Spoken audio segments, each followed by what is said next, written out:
परं किमपि तमहं न जाने। रामाय रामचंद्राय रामभद्राय वेदसे रघुनाथाय नाथाय सीताय पतये नमः। भवानी शंकरो वंदे श्रद्धा विश्वासरूपिणो याभ्यां विना न पश्यन्ति सिद्धा स्वान्तस्तमीश्वरम्। देवी प्रपन्नार्ति हरे प्रसीद प्रसीद मातरे जगतोऽखिलस्य। प्रसीद विश्वेश्वरि पाहि विश्वम्। परमेश्वरी देवी चराचरस्य।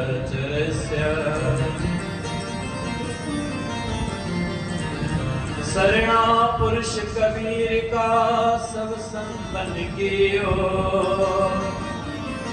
श्री गरीबदास रक्षा करे कबो न लागे।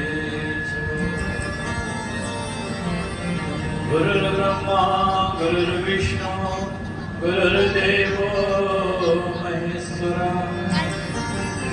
गुरुः साक्षात् परब्रह्म तस्मै श्री गुरुवे नमः। जय जय राधा रमण हरे जय जय नवल किशोर। जय गोपी चित चोर प्रभो जय जय माखन चोर। जय गोपी चित चोर प्रभो जय जय माखन चोर। बोले भागवत भगवान की जय। श्री वेद व्यास भगवान की जय। श्री सुखदेव भगवान की जय। श्री परीक्षित जी महाराज की जय। जगद्गुरु श्री चंद्राचार्य भगवान की जय। ब्रह्मलीन प्रातः स्मरणीय स्वामी ब्रह्महरि जी महाराज की जय। वर्तमान पीठाधि स्वरूप जिसके स्वामी दामोदर शरण जी महाराज की जय। सर्व संतों की जय। धर्मी पुरुषों की जय। गंगा माता की जय। गौ माता की जय। गीता माता की जय। भारत माता की जय। हर हर महादेव। जय जय श्री राधे जय जय श्री राधे जय जय श्री राधे। परम मंगलमय परात्पर अखिलेश्वर अकारण करुणा वरुणालय भक्तमान जगत पतरो तड़िवे बिंदु पीतांबर धारी भगवान श्याम सुंदर की साक्षात वांगमय प्रतिस्वरूपा शब्दमय विग्रह श्रीमद् भागवत महापुराण के द्वितीय दिवस के प्रथम सत्र अंतर्गत उपस्थित होकर भागवत भगवान के चरणों में प्रणति निवेदन कर रहे हैं। श्री ब्रह्महरि उदासीन आश्रम का वार्षिक महोत्सव पुण्य स्मरण पूज्य सद्गुरुदेव भगवान ब्रह्मलीन प्रातः स्मरणीय परम विद्वान पूज्य स्वामी ब्रह्महरि जी महाराज के पावन स्मृति जिसमें अनेक महापुरुषों के दर्शन लाभ के साथ साथ इस आश्रम के अधिष्ठाता सूत्रधार कर्णधार और निरंतर गुरुदेव के अधूरे कार्यों को गति प्रदान करते हुए उन्होंने पूर्णता प्रदान की। ऐसे हमारे पूज्य गुरुदेव श्री स्वामी दामोदर शरण जी महाराज और इस कथा के मुख्य यजमान हमारे भक्तिमयी माता श्रीमती कृष्णा देवी जी एवं समस्त गोयल परिवार, श्री प्रेम बंसल जी, माता सरोज बंसल जी, उपस्थित माताएं पावन कथा में प्रवेश करें उससे पूर्व भगवान नाम संकीर्तन द्वारा अपने वाणी जीवा को पवित्र करते हुए कथा गंगा में प्रवेश करते हैं। बड़ी सुंदर भगवान की मधुर मंगलमयी कथा सुन करके हम अपने जीवन को विचार करेंगे।